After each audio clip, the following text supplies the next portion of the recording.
مردوں میں سب سے پہلے جس ہستی نے اسلام کو قبول کیا وہ ذات سیدنا حضرت ابو بکر صدیق ہی ہے، اور بچوں میں جسے سب سے پہلے ایمان نصیب ہوا وہ حضرت سیدنا علی المرتضیٰ شیر خدا ہیں، اور عورتوں میں جس کو سب سے پہلے اسلام نصیب ہوا وہ حضرت سیدہ خدیجہ الکبریٰ رضی اللہ تعالی عنہا ہے۔ حضرت ابو بکر صدیق رضی اللہ تعالی عنہ ایمان لانے میں اولین ہیں، اور یہ آپ کا نصیب ہے، بلکہ نبی اکرم صلی اللہ علیہ وسلم کا فرمان ہے، میرے حضور فرماتے ہیں میں نے جس کسی کو بھی اسلام کی دعوت دی ہر ایک نے اس پہ غور و فکر کیا، تردد کیا، سوچا، سوائے ایک ذات ابو بکر کی ہے۔ میں نے کہا ابو بکر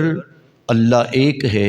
تو حضرت ابو بکر نے سوچے بغیر کہا یا رسول اللہ میں گواہی دیتا ہوں اللہ ایک ہے اور آپ اللہ کے سچے رسول بن کے تشریف لائے ہیں۔ سیدنا حضرت ابو بکر صدیق رضی اللہ تعالی عنہ وہ عظیم صحابی ہیں کہ جن کی 3 نسلوں کو صحابی ہونے کا شرف حاصل ہے، اور یہ صحابہ میں حضرت ابو بکر صدیق کا ہی مقدر ہے۔ حضرت ابو بکر صدیق رضی اللہ تعالیٰ عنہ کے سوا یہ سعادت کسی اور صحابی کے حصے میں نہ آ سکی کہ آپ کی 3 پشتوں کو شرف صحابیت نصیب ہے۔ آپ کے والد گرامی بھی صحابی رسول تھے، آپ خود تو صحابی رسول تھے ہی، آپ کا بیٹا بھی حضور کا صحابی ٹھہرا، تو آپ کے پوتے کو بھی اللہ نے محبوب کے صحابی کے لیے پسند فرمایا ہے۔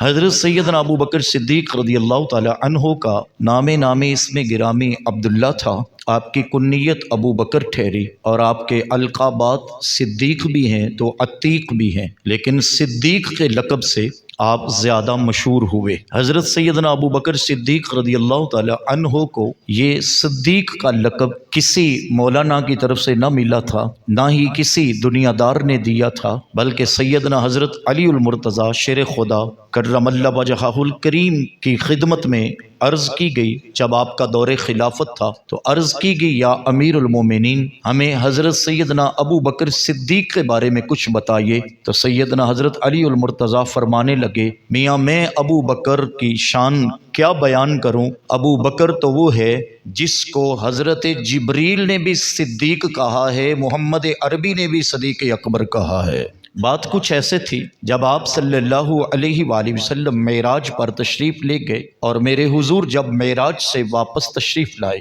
صبح کا سہانا وقت تھا، اور آپ اپنے گھر سے نکلے اور حرم کعبہ میں تشریف لائے، لوگوں کو اکٹھا کیا، تو میرے محبوب نے رات کی معراج کا سارا واقعہ بیان کیا۔ کچھ لوگوں نے صدق دل سے مان لیا تو کچھ لوگوں نے اس پر اعتراضات اٹھائے۔ حضرت سیدنا ابو بکر صدیق رضی اللہ تعالی عنہ اس وقت مکہ میں نہ تھے۔ آپ جب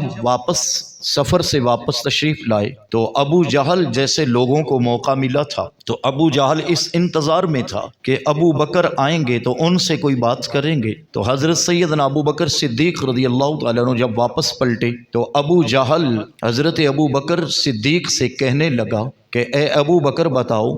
اگر کوئی شخص یہ دعویٰ کرے کہ میں رات کو جو ہے وہ مسجد اقصیٰ تک گیا ہوں اور وہاں سے 7 آسمانوں پر گیا ہوں، جنت و دوزخ کو دیکھ کے آیا ہوں، یہاں تک کہ یہ دعویٰ کرے کہ میں عرشوں والے رب کو بھی دیکھ کے آیا ہوں، تو کیا آپ ایسے شخص کو سچا مانیں گے؟ تو حضرت ابو بکر صدیق رضی اللہ تعالیٰ عنہ فرمانے لگے ہرگز نہیں، ایسا شخص تو اپنے دعوے میں جھوٹا ہے۔ کہ یہ بات سن کر ابو جہل خوشی سے پھولا، اور اس نے سوچا کہ موقع ملا ہے، آج